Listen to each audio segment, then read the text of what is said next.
Okay, another quickie example right here. And I know this one looks awful because look at these numbers. We've got 2s and 5s and 70s and 1s over here. Nobody wants to solve an equation with all of those floating around. And of course, it's not even equal to 0. So we're going to have to do a little bit of simplification and cleaning up to make this all work. So let's see what happens. First of all, I've got 2t squared minus 5t minus t plus 70. So what I'm going to have to do is I'm going to gather all of my terms on the right by moving them to the left by subtraction. So I'm going to have to subtract negative t right here. That is, I've got 2, oh, come on now, pen. I've got 2t squared minus 5t equals negative t plus 70. So I'm going to add t to both sides. So I'm going to add t here.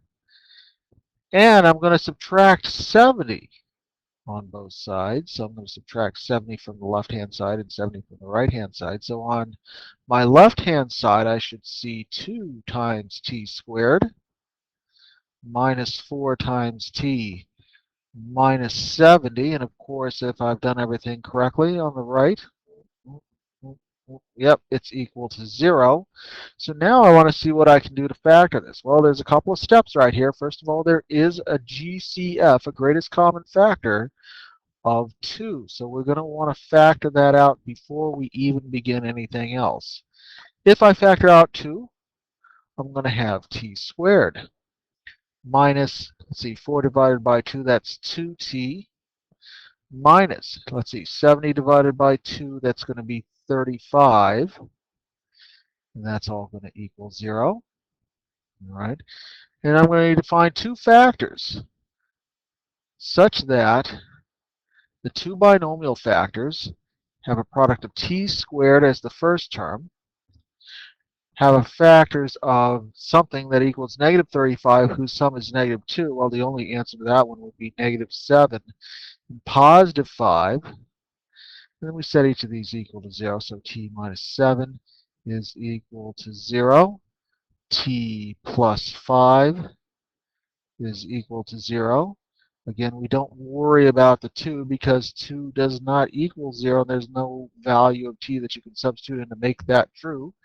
So we look at t equals 7 as a possible solution, and we look at t equals negative 5 as a possible solution. I say possible because I always go back and you guess it, check.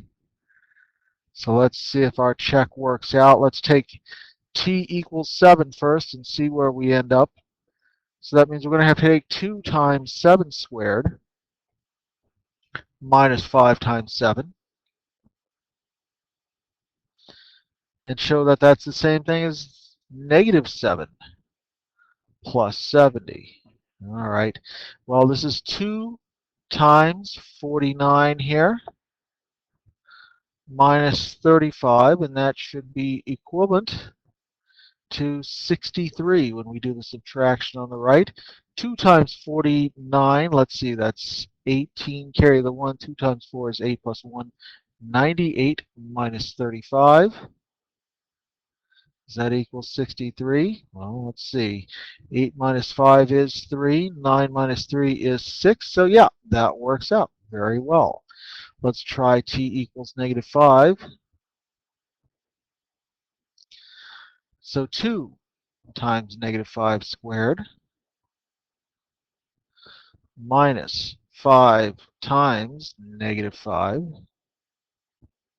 should equal the negative of negative 5 plus 70. Working this through, 2 times 25 added to 5 times 5, 25 more, should equal positive 5 here plus 70. Well, looking good because we got 50 plus 25 should equal 75 if we're correct, but of course it does because we know that 50 plus 25 is indeed 75, and so, hey, we're all good. Yay.